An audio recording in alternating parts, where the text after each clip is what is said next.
Hi everyone, I'm so glad you're here again. Can you believe it? I found another Christmas tree in my house. Look at how cute this one is. It's so small. I have a really special story for you today. And it's special because at this time of the year, sometimes we can focus on all the presents we get and all of the yummy foods and all the things we get, and we forget how important it is to be grateful. And this story is all about being thankful and grateful, and it's called Gratitude Is My Superpower. So this is the story we're going to read today. Are you ready? Here we go. Oh, I should tell you, this is a new story for me too, so we're going to actually be reading this together for the very, very first time. Here we go. My name is Betsy, and this is Mr. T. I am only 7, but he is 70. Who's Mr. T? Let's see. Can you see? He's a turtle. You wouldn't know to look at him. He never seems to age. How slowly he moves around the house and doesn't have a cage. One day I was playing with him and suddenly felt quite sad. What's the matter, Mum said. You're usually so glad. So there's Betsy and Mr. T. And she's feeling sad about something. It's Mr. T, I said to her. I think there's something wrong. To carry that big house all day, he has to be so strong. Do you think it stops him from having fun like me? I've never seen him run or jump as happy as can be. Well, she's worried about her friend, Mr. T. Oh, my dear, you mustn't worry. Mr. T is fine. Turtles have different needs in life. They're not like yours or mine. The nature of a turtle is harmless, quiet, and shy. They love to hide inside their shells when people pass them by.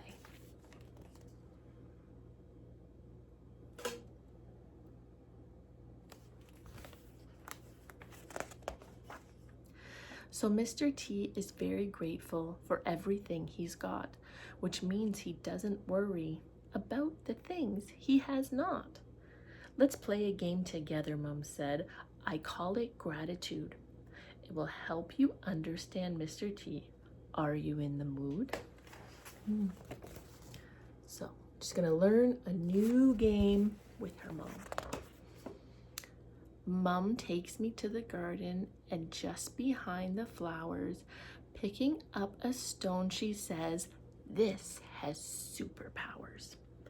Every time you're upset when things don't go as planned, you take out your gratitude stone and hold it in your hand.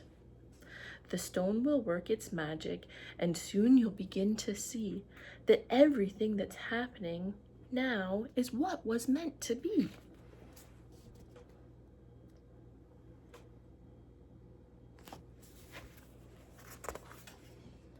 No sooner had we gone inside, the sky began to rain. Tears began to fill my eyes. I wanted to go out again.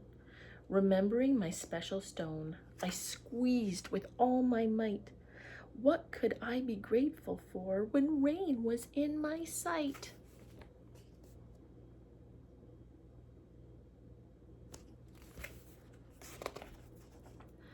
But just then I remembered, without it, plants won't grow.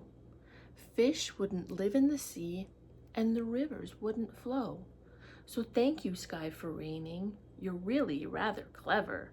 Now I know the job you do. You can rain whenever.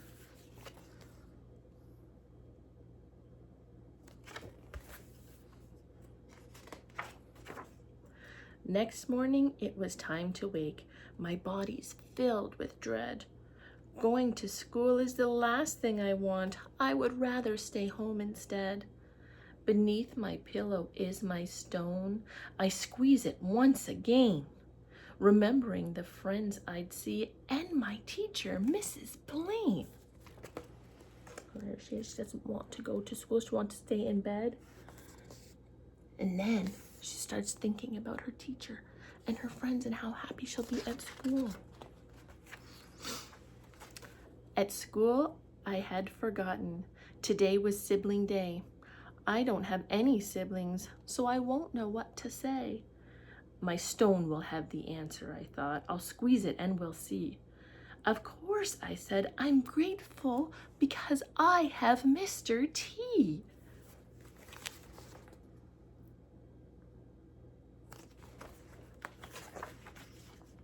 At dinner time, it worked again when Mum put down my plate. No yummy cake, but rice and veg, which I didn't appreciate. But then I remembered the children who aren't as lucky as me to have a healthy, warm meal cooked by their own mummy.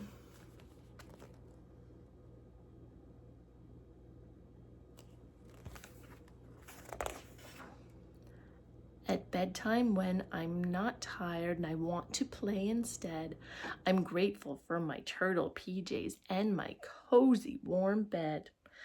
But just then I remember I'm not even carrying my stone. Mum, I shout, I did gratitude and I did it on my own.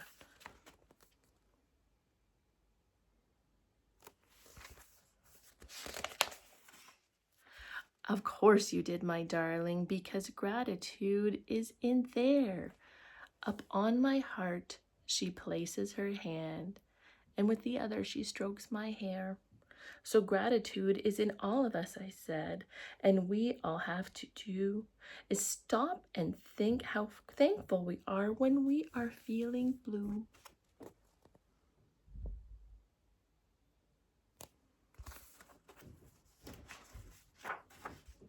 The next day during playtime, there is a new boy there with shiny braces on his teeth and curly light brown hair.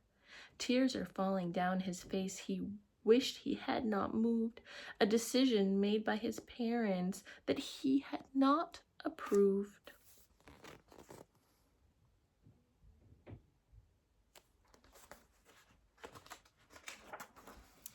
So I tell him of the gratitude stone and I ask if we can find something to be thankful for that he can bear in mind.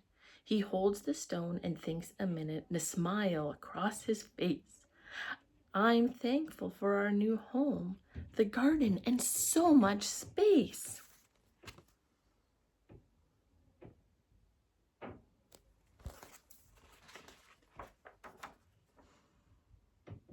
Now, every time I go out, I make sure I have with me at least one stone to pass along with my best story.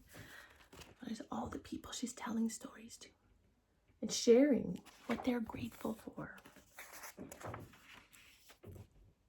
So, I hope this story helps you to remember that there's always something to be happy about and to be grateful for, and that we have to keep a lot of gratitude and thankfulness in our heart this holiday season. So I will see you next time for another story. I can't wait.